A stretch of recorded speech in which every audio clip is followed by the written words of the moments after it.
Hello and Fakhar रागली to all of you. मैं हूं फ़खर यूसुफजई और आप देख रहे हैं डिबेट विद फ़खर। आज की डिबेट में बात करेंगे पाकिस्तान की पॉलिटिकल इंस्टेबिलिटी, इकोनॉमी, सिक्योरिटी और इससे रिलेटेड जितनी भी चीज़ें हैं। इसका आगाज़ कहाँ से हुआ और इसका एंड कैसे होगा, कब और कैसे, क्या किसी को पता है? इस पे अब बात करेंगे और बात करने के लिए मुझे ज्वाइन कर रहे हैं political analyst from UK doctor Amjad Ayub Mirza साहब। डॉक्टर थैंक साहब, you. Thank you very much for joining the show. Thank you for having me. Doctor साहब, एक तो ये बताइएगा, आप भी लिखते भी हैं, मतलब मैं आपको एनालिस्ट, जर्नलिस्ट और ये सारी चीज़ें एक्टिविस्ट के तौर पे अगर मैं बात करूं आपसे, तो पाकिस्तान के हालात को आप देख रहे हैं, पाकिस्तान में आप रहे भी, आपने यहाँ से पढ़ा भी। कब से आपको लगता है कि हम बिल्कुल ही पटरी से उतर गए और कहीं और चलने लगे, जिस हालत पे आज हम पहुंचे हैं 2023 में? 97 के बाद, सॉरी 1971 के बाद, ओके। जब ईस्ट पाकिस्तान का फॉल होता है, जिसको कहते हैं वो ढाका फॉल, आमतौर पर पाकिस्तान कहते हैं। यानी जब पाकिस्तान ने मशरकी पाकिस्तान में अवामी लीग को उनका मैंडेट देने से इनकार किया, Pakistani military establishment, Punjabi establishment, वहां से फिर डाउनफॉल शुरू हुआ। क्योंकि आप देखें, भुट्टो साहब जब आए थे इक़्तिदार में, तो उस वक्त हालात तब्दील होना शुरू हुए थे, लेकिन वो हालात एक मसनूई तब्दीली थी। ओके। और अगर ये अवामी लीग को उनका मैंडेट दे देते, पार्लियामेंट में उनकी अक्सरियत थी, हम्म। और जैसे हमारे श्रीनगर में जो है, हम कहते हैं ये विंटर हमारा जो कैपिटल है, और जम्मू हमारा समर कैपिटल है, जी। ऐसे ये ढाका और इस्लामाबाद दो कैपिटल बना लेते। दो बिल्डिंग ही बनानी थी और साथ बिल्कुल। हॉस्टल बनाने थे MNAs के। जी। तो जहाज में बैठ के ये उधर भी जा सकते थे, इधर भी आ सकते थे। इंडिया के ऊपर से अगर आप फ्लाई करें तो इतना टाइम भी नहीं लगता था। जी। तो वहां से ये सारी गड़बड़ जो है, ये मैं समझता हूँ कि शुरू हुई, और फिर डाउनफॉल ही डाउनफॉल है। क्योंकि भुट्टो साहब ने सारी जो इंडस्ट्री थी वो नेशनलाइज करके हाँ। ब्यूरोक्रेसी के और फाइनेंस डिपार्टमेंट के कंट्रोल में दे दी। जी। फिर उन्होंने, आप देखें कि जो नैब की गवर्नमेंट थी वहाँ जी। खैबर जी। पख्तूनख्वा में, उसको खत्म किया। बलूचिस्तान में जो गवर्नमेंट थी उसको खत्म किया। हैदराबाद कॉन्स्पिरेसी केस बना के तो वली खान और सारों को जेल में डाला। जी। यानी पॉलिटिकल डायलॉग की जगह पॉलिटिकल रिप्रेशन ने ले ली थी ना। ओके। इसीलिए उस जमाने में मुझे याद है, मैं फर्स्ट ईयर सेकेंड ईयर में था, तो वहां पे आम जो पॉलिटिकल इस्तेलाह इस्तेमाल होती थी भुट्टो साहब के लिए, वो सोशल फासिस्ट थी। ओके। फिर जब इन्होंने कादियानियों को पार्लियामेंट से, यानी कि कानून बनवा के गैर मुस्लिम करार दिया, तो ये सारी चीजें जो है, ये पॉलिटिकल इंस्टेबिलिटी और इकोनॉमिक डाउनफॉल की तरफ जो है वो गई। राइट। जी। अच्छा सर, पॉलिटिकल लोग, हालांकि भुट्टो साहब के हवाले से बड़ी बातें हम सुनते हैं कि ये बड़े पॉलिटिकल आदमी थे तो पॉलिटिकल पार्टी को लीड करने वाले, लेकिन शायद सोच कुछ और तरह की रखते थे, या पता नहीं उस वक्त हालात ऐसे थे कि उन्होंने ये फैसले किए। वली खान बाबा के साथ जो कुछ हुआ या बाकी लोगों के साथ जो कुछ हुआ। सर, एक हम कहते हैं कि जी, कादियानियों के हवाले से मुझे कुछ स्कॉलर से बात हुई तो उन्होंने मुझे कहा कि यार ये इसको पॉलिटिकली कुछ गेन के लिए ये तरीकाकार इस्तेमाल किया, या फिर अभी जब हम नानकाना साहब में जो कुछ देखते हैं, एक एक्सट्रीमिज्म, इसका नहीं, आगाज सर किस? कादियानियों को तो सऊदी अरेबिया को खुश करने के लिए इन्होंने किया था ना। सऊदी अरेबिया की डिमांड थी कि ओके। इनको जो है आप काफिर करा दें। जी। लेकिन सऊदी अरेबिया को सर इससे क्या फायदा हो सकता था? ये तो अब आप किसी सऊदिया को वाले को बुला के उससे पूछें। लेकिन मेरे सऊदिया ख्याल वाले तो में तो सर, आपको कादियानियों पता को है। काफिर करार देने से जितना नुकसान पाकिस्तान को हुआ है, बिल्कुल। मतलब पाकिस्तान तो बनाए कादियानियों ने, है ना। कादियानियों ही की बिल्कुल। मूवमेंट थी बिल्कुल ठीक। कि मुसलमानों के लिए एक अलहदा स्टेट होनी चाहिए, और कादियानी उसमें पेश पेश थे। फिर जब आपकी गवर्नमेंट बनती है, उसमें कैबिनेट में जो मेजोरिटी एक किस्म की आप देख लें हम्म। इंपॉर्टेंट पोस्ट के ऊपर, वो सब कादियानी थे। आपके पहले फॉरेन मिनिस्टर तब। कादियानी थे। तो ये करने के बाद एक तो ये हुआ कि जो बहुत बड़ा एक ब्रेन ड्रेन शुरू हुआ पाकिस्तान में। फिर सोसाइटी को आपने तकसीम कर दिया। बजाय इसके कि आप उनको इस बात पे तक़सीम करते हैं कि हाँ, कौन पाकिस्तान को आगे लेके जाने में ज़्यादा बेहतर हुँ, प्रोग्राम लेके आता है। आपने इस बात पे तक़सीम कर दिया कि कौन जो है वो यहाँ पे इस्लाम के को आगे बढ़ाने पे और एक ख़ास किस्म के इस्लाम को आगे बढ़ाने में एक-दूसरे से नंबर लेके जाएगा। तो सारा कुछ गलत था और आज उसके नताइज आपके सामने हैं। बिल्कुल लेकिन सर अगर हम ये बात कर लें जनरल ज़िया का ये एक्सट्रीमिज़्म के हवाले से क्योंकि आपने उनका भी दौर करीब से देखा, तो आप ये नहीं समझते कि ज़्यादा मतलब उन्होंने जो आग पे कहते हैं ना तेल डाल दिया और उसने सही शोले पकड़ लिए। हम तो यही पढ़ते हैं कि जी 70 से लेके 75 से लेके और 80 के दरमियान या 85 के दरमियान जो कुछ हुआ, उसने हमें शायद ये जो आज हम देख रहे हैं तो उसके असरात हैं ये। देखिए, आपकी बात बिल्कुल सही है लेकिन इसको समझना पड़ेगा ना राइट। 1968 में अयूब खान ने अपने इक़्तिदार के 10 साल का जश्न मनाया और रेलगाड़ी के ऊपर फ्लोट्स बनाए, जो पंजाब में उसने चलानी थी ट्रेन। जी, जी। तो उसको पंजाब में लोगों ने आग लगा दी, उसके बाद मुज़ाहरे शुरू हो गए। अब जी। उस वक़्त मसला ये था कि अयूब खान के दौर में जो है वो चीनी थोड़ी-सी महँगी हो गई, चंद पैसे, तो रॉयट्स शुरू हो गए।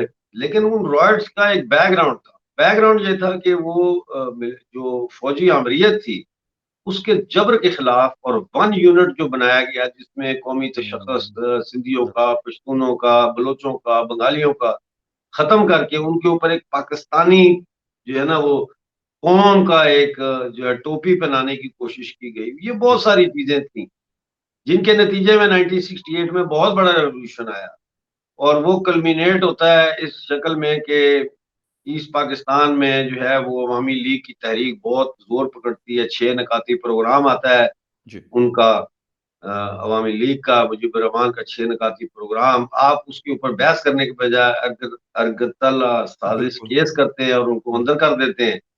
फिर आप वहाँ मिलिट्री एक्शन करते हैं, उसके नतीजे में जंग होती है, जंग के नतीजे में बांग्लादेश बनता है और आपकी फ़ौज जो है वहाँ पे इंडिया में घुल के सरेंडर करती बिल्कुल। है। इस पूरे जोश जो पीछे से चल रहा था, उसके नतीजे में भुट्टो साहब इक़्तिदार में आते हैं या लाए जाते हैं एस्टेब्लिशमेंट की तरफ से एक सालिस जी। के तौर पे कि भई अब सँभालो हमें इस सिचुएशन को। मुझे अच्छी तरह याद है, मैं यंग बच्चा था लेकिन एडल्टहुड की तरफ बढ़ रहा जी, था जी। और मुझे हर चीज़ याद है उस वक़्त। कि आप यकीन करें मैं आपको रावलपिंडी की मिसाल देता हूँ कि आपने रावलपिंडी का प्रेस क्लब देखा होगा, जी, बिल्कुल जो जाता पुराना हूँ मैं। प्रेस क्लब है। जी, वो प्रेस क्लब बड़ा तारीखी है, उसपे किसी दिन पूरा प्रोग्राम करेंगे। ज़रूर। लेकिन वो जो प्रेस क्लब है, वहाँ से लेकर जुलूस निकलता है और वो फैज़ाबाद तक एक ही जुलूस है ओके। और उसमें लाल झंडे और उसमें नारे लग रहे हैं सोशलिज्म आवे ही आवे, जेड़ा बावे ओवे ही खावे, ये सुर्ख है, एशिया सुर्ख है, ये नारे लग रहे हैं ओके। और जनाब एक ये सारा सिलसिला चल तो अवाम को बड़ी तवक्को थी कि अवाम ने याह्या खान की शक्ल में एक मिलिट्री डिक्टेटर को शिकस्त दी है। फैक्ट्रियों पे, कारखानों पे मज़दूरों के कब्ज़े हो गए थे। गलीका बिल्कुल। टेक्सटाइल मिल जो है 3 महीने मज़दूरों के कब्ज़े में रही और 300 गुना ज़्यादा प्रॉफ़िट पे उन्होंने प्रोडक्शन की। और फैक्ट्रियाँ, कारखाने भी बड़े-बड़े थे, इत्तेहाद केमिकल है जीटी रोड पे ओके। और इसी तरह से। तो ये बजाय इसके कि वो इनकलाब के नतीजे में लोगों को कुछ डिलीवर होता, भुट्टो हुँ। साहब ने बड़ी चालाकी के साथ लोगों से उनकी जो समरात थे उस इनकलाब के, वो छीनने शुरू किए और फिर बलूचिस्तान में चढ़ाई कर दी। और फिर जैसा मैंने अर्ज़ किया है खैबर पख्तूनख्वा में और बलूचिस्तान में जो है वो आपने सरकारें बज़िंजों की और इनकी जो है वली खान साहब की आपने ख़त्म करके उनको जेलों में डाल दिया, जी, तो बिल्कुल। अवाम मायूस हो गए। अच्छा फ़क़त जब अवाम मायूस होते हैं तो वो फिर एक नया इनकलाब नहीं करते फ़ौरी तौर पे, उसमें फिर बड़ा वक़्त लगता है। टाइम लगता लेकिन है, वो बिल्कुल। फ़ौरी तौर पे रिग्रेस करते हैं, पीछे की तरफ आते हैं। सियासी तौर पर भी, शऊरी तौर पर भी और उसी का ये नतीजा था कि पीएनए की तहरीक शुरू हुई, 9 सितारे जो जी। थे उनकी ये तहरीक शुरू हुई और उसके अंदर फिर जो है वो मौलवी और आपका ये सारा जो है ये लोग उसको लेकर चले और उसकी फिर बेसिस के ऊपर जो है वो मार्शल लॉ लगा मुल्क में। और जो फौज का एक खास सेक्शन था, जहादी सेक्शन, उसने कब्जा कर लिया इक़्तिदार पे और फिर 11 साल चलाया। इनकी बचत ये होगी कि रूस ने अफगानिस्तान में फौजें दाखिल कर दी, बिल्कुल। उसके उनके कहने पर, अफ़गानिस्तान के उनकी दावत पर। जी, वो तो उनका मुआहदा डिफेंस पैक्ट था ना, लेकिन उन्होंने जी, चलो कर दी। तो अमेरिका को मौका मिल गया कि वियतनाम का बदला जो है अब हम अफगानिस्तान में अफ़गानिस्तान में लेंगे। लेंगे। तो वो ये सारी सूरत हाल जो है इसके नतीजे में पाकिस्तान के अंदर जो है वो जो लेफ्ट था, बायां बाजू जो था, वो भी डिसोल्यूशन हुआ। और उसका सबसे बड़ी डिसोल्यूशनमेंट की वजह ये थी कि जब 1968 में रेवोल्यूशन आया, तो बजाय एक इंडिपेंडेंट लाइन लेने के रेवोल्यूशन के लिए, उन्होंने पीपल्स पार्टी को सपोर्ट किया। मिराज मोहम्मद खान, जे रहीम, जी, शेख मोहम्मद रशीद, जो पुराने थे बाबाए सोशलिज्म जिनको कहते हैं, ये लोग जी। पीपल पार्टी में चले गए और okay. On the direction of the underground communist party गए। जे रहीम और मेराज मोहम्मद खान जो है, ये कम्युनिस्ट पार्टी ऑफ पाकिस्तान जो अंडरग्राउंड थी, उसके कहने पर, उनकी हदायत के मुताबिक पीपल पार्टी में शामिल हुए कि भाई ये कोई बहुत बड़ा यहाँ पे पीपल्स डेमोक्रेटिक रेवोल्यूशन आ रहा है मौज़ेतों की तरह। वो नहीं था। हुँ। यही गलती ईरान में तुदा पार्टी वालों ने की जब खुमैनी की तहरीक चली। तो खुमैनी को सपोर्ट किया उन्होंने। खुमैनी साहब ने आके सबसे पहले उनको मारा। उड़ा भुट्टो दिया। साहब ने सबसे पहले आके जे रहीम को चपेड़े मारी। मिराज अहमद खान को हुँ। उठा के जेल में डाल दिया, जिसको वो जानशीन कहते थे। तो बिल्कुल। वो हम आज तक हमारा लेफ्ट जो है वो उससे संभल नहीं सका। बिल्कुल उस ओके। तरह जिस तरह भारत का जो कम्युनिस्ट पार्टी है, जी। वो आज तक अपनी गलतियों से नहीं संभल सकी। ये सेकेंड वर्ल्ड वॉर में जब पॉपुलर फ्रंट बना और इसको पीपल्स वॉर कहा गया फाशिज्म के खिलाफ, तो उस वक्त कम्युनिस्ट जो है वो अंग्रेजों के खिलाफ फ्रंट लाइन ट्रूप्स थे ओके। जंग आजादी के। जी, जी। लेकिन जैसे ही ये पॉपुलर फ्रंट का कॉन्सेप्ट आया और रूस ने, और याल्टा कॉन्फ्रेंस होती है जिसमें रूजवेल्ट, चर्चिल और स्टालिन बैठ के फैसला करते हैं कि हम अब इत्तेहादी हैं। जी। उसके बाद वहां से जो मॉस्को से डायरेक्टिव आता है कम्युनिस्ट पार्टी को, वो कहता है कि भाई अब आपने ब्रिटेन के खिलाफ तमाम प्रोटेस्ट खत्म कर देने हैं। अब हमारा फोकस जो है वो यूरोप का जर्मनी है, हिटलर को हमने शिकस्त देनी है। और उसी के तहत हजारों की तादाद में जो कम्युनिस्ट पार्टी के लोग जेलों में बंद थे, अंग्रेजों ने छोड़ दिए। हुँ। उसी के तहत फैज अहमद फैज जैसा कम्युनिस्ट जो था, वो भी ब्रिटिश आर्मी में चला गया और कर्नल हुँ। बने। वो वहां कई बिल्कुल, बिल्कुल। मुसलमान और हिंदू जो कम्युनिस्ट थे, वो उन्होंने, और आज तक कम्युनिस्ट पार्टी जो है वो अपने इस गलती से वो जांबर नहीं हो सकी। वो किसी को ओके। मुंह नहीं दिखा सकते आज तक। तो ये गलतियां हैं जो तारीख में तहरीकों में सियासी जमातें भी करती हैं, सियासी लीडर भी करते हैं, क्योंकि जी। वो उधार लिए हुए नजरियों को कॉपी पेस्ट करना चाहते हैं अपने ज़बरदस्त, समाज पे। ये मुमकिन ज़बरदस्त, नहीं है। हर समाज ज़बरदस्त। का मुशाहिदा जरूरी है और उस समाज के मुशाहिदे की बुनियाद पे आप नया तज्जिया करते हैं। बात इस हुँ। बात पे मैं बात अपनी खत्म करता हूँ आपके जी। सवाल के जवाब में, कि देखिए लेनिन है, ट्रॉट्स्की है, स्टालिन है, माओ तुंग है, चे गुवेरा है, फेडरल कास्ट्रो है। भाई इन लोगों ने अपने समाजों का मुतालिया किया, नेल्सन उसकी मंडेला है। बुनियाद पे इन्होंने किताबें लिखी। बिल्कुल, मिसाल के तौर पर रूस के बिल्कुल, अंदर बिल्कुल। सरमायादारी निजाम का जो तज्जिया पेश किया है लेनिन ने, उसके नतीजे में उसकी किताब आई, imperialism is the highest stage of capitalism. या। इसी तरह बिल्कुल। से कार्ल मार्क्स ने, जो उस वक्त की यूरोप की सरमायादारी थी जो उभर रही थी, उसका एनालिसिस किया कि कैपिटलिज्म में मजदूर का इस्तेसाल कैसे होता है, कमोडिटी की प्राइस कैसे तय होती है, वेजेस क्या है। तो आपने उन्हीं के इनकलाबात को और मौजूदों के इनकलाब की फिलोसफी जो चाइना के हुँ। जमीनी हकायक के मुताबिक थी, उसको आप यहाँ ला के आप माओइस्ट बन गए, आप स्टालिनिस्ट बन गए, आप ट्रॉट्स्कीइट बन गए। ऐसे नहीं होता। लेकिन आपको अपने माशरे का तज्जिया करना पड़ेगा, एग्ज़ैक्टली मुशाहिदा पहले करें। सर, बिल्कुल आपने बड़ी ज़बरदस्त बात की एग्ज़ैक्टली। अभी सर जब हम बहुत पुरानी बात पे नहीं जाता 3 साल पहले इमरान खान साहब यानी पिछले साल भी इमरान खान साहब की हुकूमत थी इन्हीं दिनों में। इमरान खान साहब 3 सालों में कभी हमारे यहाँ कहते थे चाइनीज़ मॉडल बड़ा इफ़ेक्टिव है, हमारे लिए बड़ा अच्छा है, कभी टर्किश मॉडल, कभी अरब मॉडल यानी उन्होंने जहाँ पे उनको लगता था कि हाँ, ये मुल्क ज़रा खुशहाल है, इनकी इकोनॉमी अच्छी है या डिफेंस अच्छी है या बाकी चीज़ें इनकी अच्छी है, तो कहते ये मॉडल हमारे लिए बड़ा मज़ेदार है। लेकिन ये वाली बात हम क्यों नहीं समझते कि वो इमरान खान हो, वो आसिफ अली जरदारी साहब हो, आज की बात करते हैं, वो मियाँ नवाज शरीफ साहब हो, वो वली खान साहब की आजकल उनका पोता इमल वली है, या बीएनपी के अख्तर जान मेंगल साहब है, या जितने भी लोग हैं, अचक जई साहब, इंक्लूडिंग द एस्टैब्लिशमेंट। तो हम ये क्यों अपनी बात खुद नहीं समझ सके, सोसाइटी को, इसकी रिक्वायरमेंट्स को, किसकी जरूरियात क्या है? उसकी वजह यह है कि जितने लोगों के आपने नाम लिए, ये खुशहाल खाते पीते लोग हैं। हम्म। इनका मसला जो है वो ये है कि जी। अपने स्टेटस को कैसे प्रोटेक्ट करना है, और कैसे जो है वो अ, इसको एज अ फैमिली कंसर्न चलाना है अपनी जी। पॉलिटिक्स को। जी। जी। और ये जो आप चाहते हैं कि उस तरह के लोग क्यों नहीं पैदा हो रहे या हैं, जो कि आज के पाकिस्तान के लेनिन बने, या गांधी बने, या श्री चंद्र बिल्कुल। सुभाष बोस बने। जी। उसकी वजह मैंने आपको बताया कि यहाँ पे मुशाहिदा नहीं है, मुशाहिदे की आदत नहीं है। आप देखें, मैं उस दिन तारिक फतेह साहब का इंटरव्यू सुन रहा था, वो कहते हैं पाकिस्तान में किताब पढ़ने का रुझान ही नहीं है। बिल्कुल सही। और मैं मेरे हर वक्त मेरे पास कोई ना कोई मैं किताब है, जो बल्कि दो दो किताबें होती है जो मैं मुसलसल पढ़ रहा हूँ। जैसे ही मुझे अब जबरदस्त। आपका इंटरव्यू खत्म होगा, मैं जाऊंगा, तो बैठ के मैं अपना टीवी रूम में अपनी किताब पढ़ी है मेरी, वो उठा के फिर पढ़ना शुरू कर दूं। तो जबरदस्त। किताब पढ़ने का रुझान नहीं है। और फिर जिसे कहते हैं ना कि फास्ट फूड सोच है, फास्ट फूड के बस जल्दी हम्म। से कुछ हो जाए, आज का कुछ कर ले, कल की देखी जाएगी। इस जबरदस्त। तरह नहीं होता। और यही वजह है कि पाकिस्तान के अंदर एक पाकिस्तानी कौम का जो एक तस्वर दिया गया है, वो पनप नहीं सका, और वापस लोग अपनी अपनी कौमों के बीच में चले गए, उस हम्म। शेल में चले गए। हम्म। बलोच बलोच बन गया है, पश्तून पश्तून बन गया है, सिंधी हम्म। सिंधी बन गया है। और वो कहते हैं हमने इस कॉन्सेप्ट के साथ रहना ही नहीं।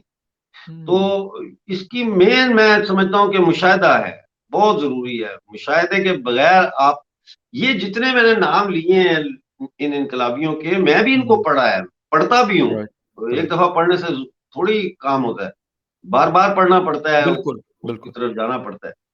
लेकिन मैंने उनको इस हैसियत से नहीं पढ़ा कि जो इन्होंने पढ़ा है ये हरफ आखिर है, इसके तहत ही रेवोल्यूशन आना है। मैंने पढ़ा कि इनके समाज की क्या सिचुएशन थी, इन्होंने अपने समाज में क्या किया, इन्होंने बिल्कुल अपने सही। समाज के तज्जिए के लिए कौन से जो इंटेलेक्चुअल औजार हैं वो इस्तेमाल किए, मेथडोलॉजी क्या इस्तेमाल की। जबरदस्त। और उसके जबरदस्त। तहत जो है वो मैं इस नतीजे पे पहुंचा कि ना तो पाकिस्तानी ये जो जम्मू कश्मीर की रियासत है, ना तो ये दोबारा कभी भी 1947 की शक्ल में दोबारा बहाल होगी, कभी भी नहीं हो सकती। और ना ही ये यानी कि आजाद रियासत नहीं बन सकती, जी। जी। और ना ही ये पाकिस्तान के साथ जा सकती है। ये इसको इंडिया के साथ ही जाना पड़ेगा। मैं हम्म। पाकिस्तान को इंडिया में शामिल करने की बात नहीं कर रहा, मैं एक मुतनाज़ा इलाके को पाकिस्तान से निकाल के हम्म। हिंदुस्तान में शामिल करना चाहता हूं। और किसी प्रोग्राम में आप जब सवाल मुझसे करेंगे कि मैं क्यों, कैसे इस नतीजे पे पहुंचा, तो इस पर हम बात करेंगे। बिल्कुल सर। लेकिन इस वक्त क्योंकि पाकिस्तान एक ऐसी सिचुएशन से गुजर रहा है कि अभी मैं एक रिपोर्ट पढ़ रहा था थोड़ी देर आपके शो से पहले कि हमारा जो जीडीपी का जो रेशियो है, जिन्हें डेट टू जीडीपी जो रेशियो है, वो मुसलसल हम उसमें नीचे की तरफ दसते जा रहे हैं। यानी एक क्रिटिकल सिचुएशन है। आईएमएफ ने 10-11 दिन यहाँ गुजारे, उन्होंने कहा कि 1.2 बिलियन डॉलर्स हमें देने हैं, बट अभी तक उसका अप्रूवल नहीं आया। आज मंडे भी गुजर गया, लेकिन अभी तक कोई पता नहीं है। 700 अरब रुपए के मजीद टैक्सेस इस कौम पे लगाए जा रहे हैं, यानी इस कौम पे जो ऑलरेडी आटे के लिए, यानी रोटी के पीछे सुबह से लेकर शाम तक भागदौड़ कर रही है। जो बिजली, इस्लामाबाद के अलावा तो शायद ही कोई शहर हो जहां पे 8 से 10 घंटे या 12 घंटे या 18 घंटे की लोड शेडिंग इस सर्दी में ना हो। अभी गर्मी शुरू नहीं हुई। तो सर ये अ, इस लेवल पे हमें तो आखिर किसी ने पहुंचाया ना। हमारी पॉलिसीज गलत रही होंगी, हमारी डायरेक्शन गलत रही होंगी। ऐसे तो नहीं हुआ कि 1947 में इंडिया और पाकिस्तान अलग अलग हो गए और उसके बाद से बस जी अब सब कुछ खराब हो गया। बेहतरीन था, बहुत अरसे तक बहुत अच्छा था, लेकिन कुछ तो ऐसी हम गलतियां आज भी कर रहे हैं और शायद उसको मुसलसल हम रिपीट करते जा रहे हैं कि जिसकी वजह से हम इस मुसीबत से निकल नहीं पा रहे बल्कि मजीद डूब रहे हैं उसके अंदर।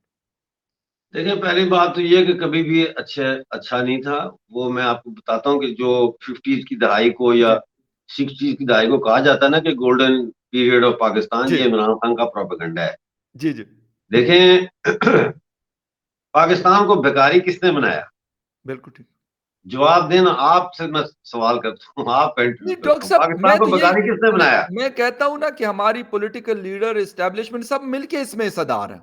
एक बंदे ने जनाब, नहीं किया। पाकिस्तान को भिखारी बनाने वाला सबसे पहला आदमी मोहम्मद अली जिन्ना है। हुँ, सबसे पहला आदमी, सबसे हुँ, पहले उसने निजाम ऑफ हैदराबाद से 50 करोड़ रुपए का कर्जा लिया।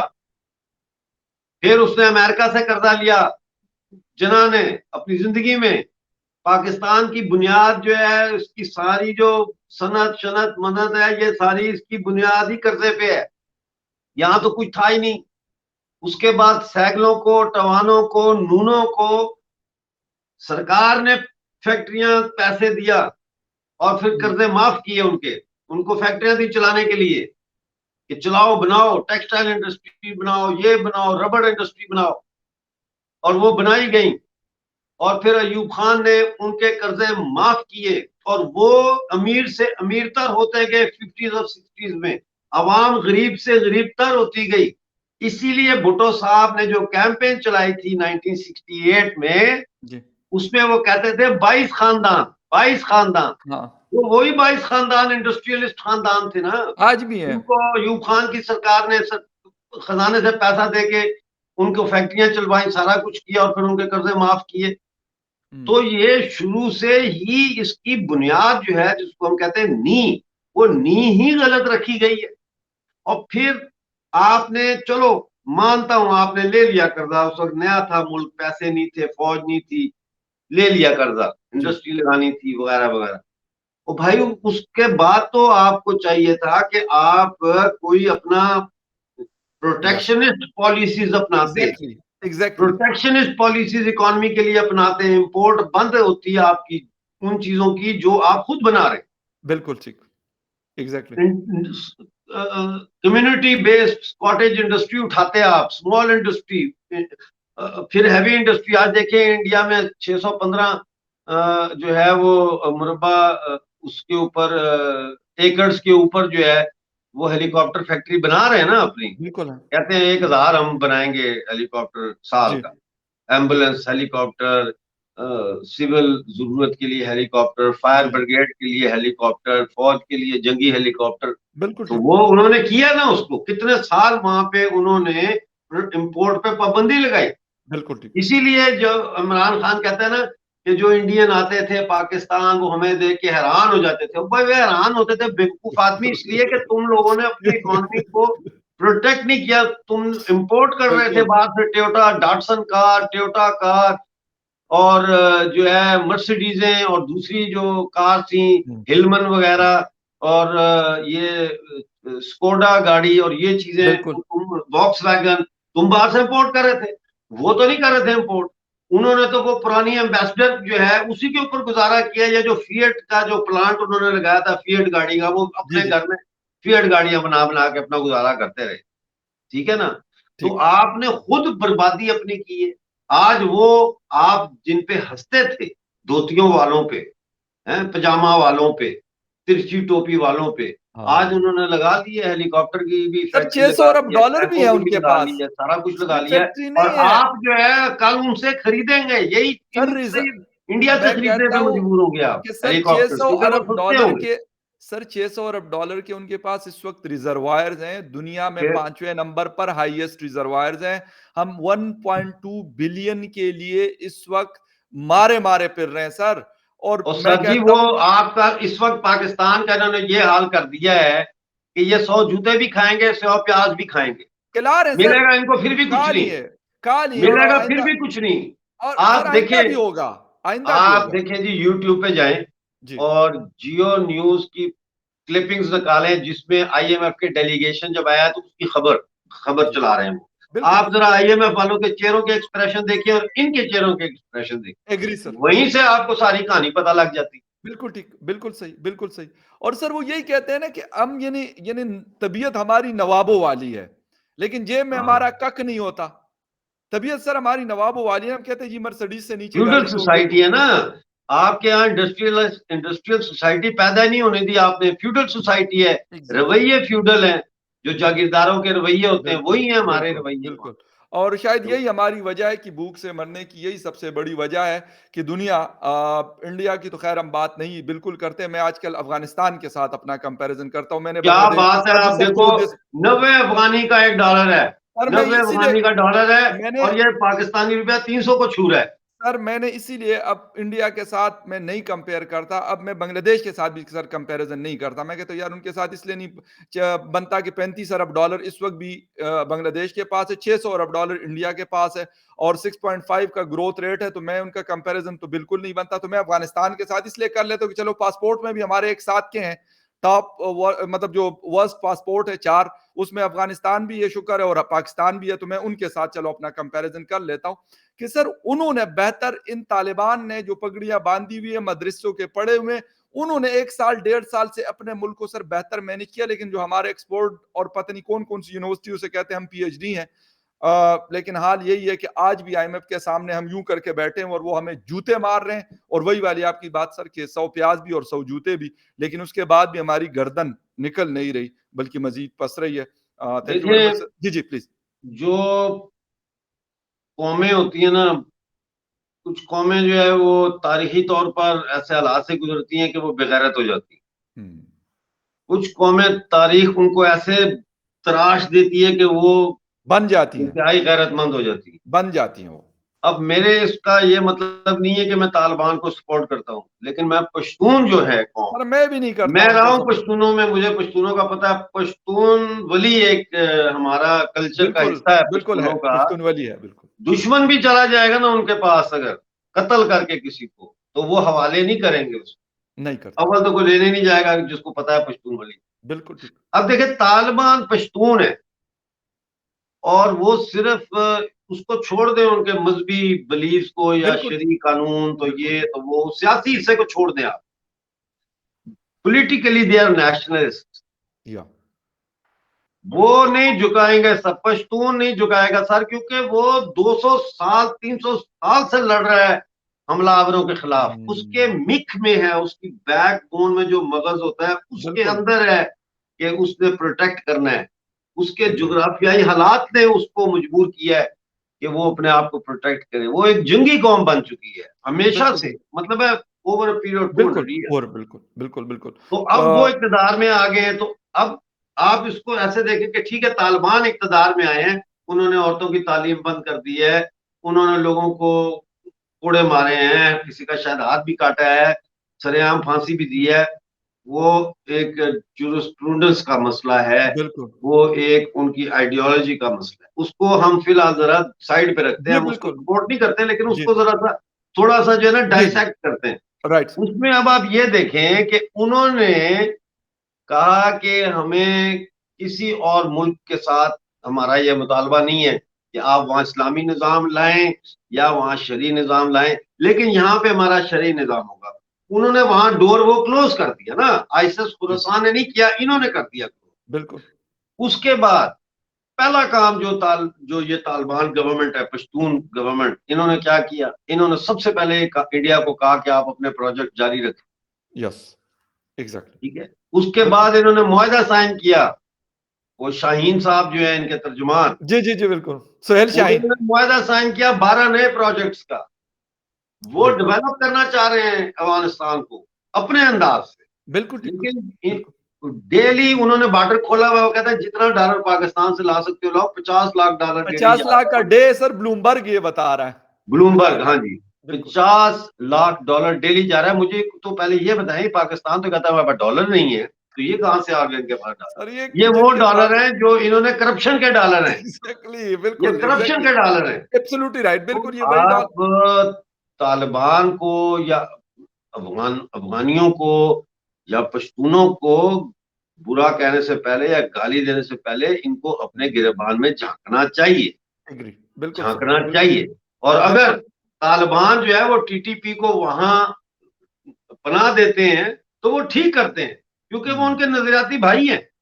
हुँ। उनका फर्ज बनता है उनको प्रोटेक्ट करना। एक ही जैसे आइडियोलॉजी हम लोग कश्मीर की आजादी की बात करते हैं, तो हमारा भी फर्ज बनता है कि फिर हमारे जो पीओजेके के लोग हैं, हम उनको उनकी हिफाजत करें।